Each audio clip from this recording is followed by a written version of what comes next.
Hello everyone, welcome to my YouTube channel king इंसु तिवारी।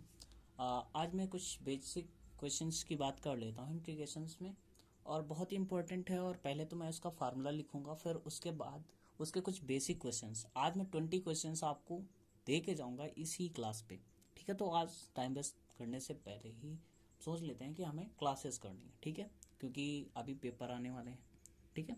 कुछ ज़्यादा डिस्कस ना करते हुए हमें क्लासेस ही डिस्कस करनी चाहिए, ठीक है। तो आज बेसिक है इंटीग्रेशन के, तो मैं कुछ बेसिक्स क्वेश्चंस ही आज बोल रहा हूँ, आप देख लीजिए। अगर आपको अच्छी लगे क्लास तो लाइक और सब्सक्राइब कीजिए प्लीज़। तो आपको पहले तो x की पावर n, ठीक है, इसका इंटीग्रेशन करना है x की पावर n टू dx, ठीक है। अब इसका इंटीग्रेशन करना है तो x की power n plus one upon n plus one, ये इसका बेसिक फार्मूला है। और कुछ मैं क्वेश्चंस इसके बेस पे करा देता हूँ आपको।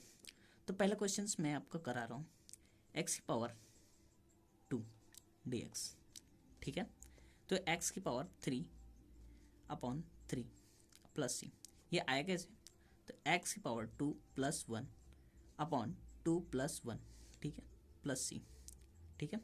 अब हम इसको सॉल्व करते जाएंगे। x की पावर 3 अपॉन 3 प्लस सी, देखो यहाँ पे x की पावर 2 है, यहाँ पे x की पावर n था तो हमने n प्लस 1 लिखा, और हम अपॉन में n प्लस 1 लिखा। तो यहाँ x की पावर 2 है तो 2 प्लस 1 लिखेंगे, अपॉन में 2 प्लस 1 लिखेंगे, प्लस सी लिख देंगे। सी एक कॉन्स्टेंट है, ठीक है, तो इसके लिए ज़्यादा घबराने की ज़रूरत नहीं है। मैं इसके बारे में एक्सप्लेन कर दूंगा आपको सवाल करते समय, ठीक है। कुछ ज़्यादा नहीं है, ये कॉन्स्टेंट है कि कोई ना कोई ऐसा कॉन्स्टेंट रहा होगा जिसका डिफ्रेंसिएशन करते समय हम उसे जीरो कर देते हैं, ठीक है।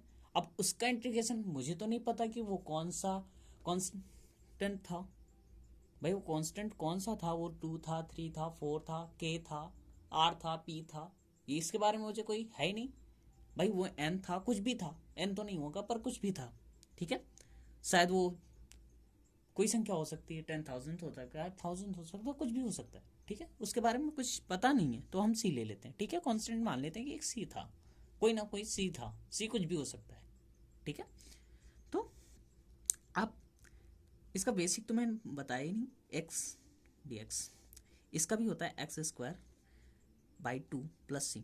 और इसका एक और है, एक और सुन लो, डी एक्स का यहाँ पे 1 है तो 1 का केवल x होता है प्लस सी, क्योंकि यहाँ पे कोई पावर वर्ग तो है नहीं, तो 1 का सीधा सीधा 1 का इंटीग्रेशन x प्लस सी, ठीक है। इसमें भी सी कांस्टेंट है, शायद कोई ऐसा रहा होगा, देखो एक्सप्लेन कर देता हूँ। x प्लस 1 था, अब मैंने कहा इसका डिफ्रेंसिएशन करो, ठीक है। तो आपने डी बाई डी एक्स लगा दिया आगे, ठीक है, x प्लस 1 लिख दिया, ठीक है।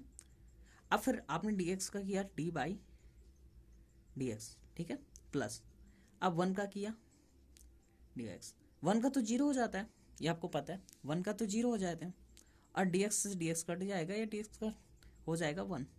अब यहाँ पे 1 का आपने किया, आपको x तो मिल गया, पर आपको ये कांस्टेंट पता ही नहीं कि ये 1 था या कुछ भी था। भाई यहाँ पे तो पता नहीं है, दिख तो रहा नहीं कि यहाँ पे 1 लिखा था कांस्टेंट का, इसलिए हम कोई ना कोई मान लेते हैं कि कांस्टेंट कोई ना कोई था, ठीक है। Okay, thank you. अब इतना समझ चुके हैं तो आगे बढ़े, एक क्वेश्चन लेते हैं।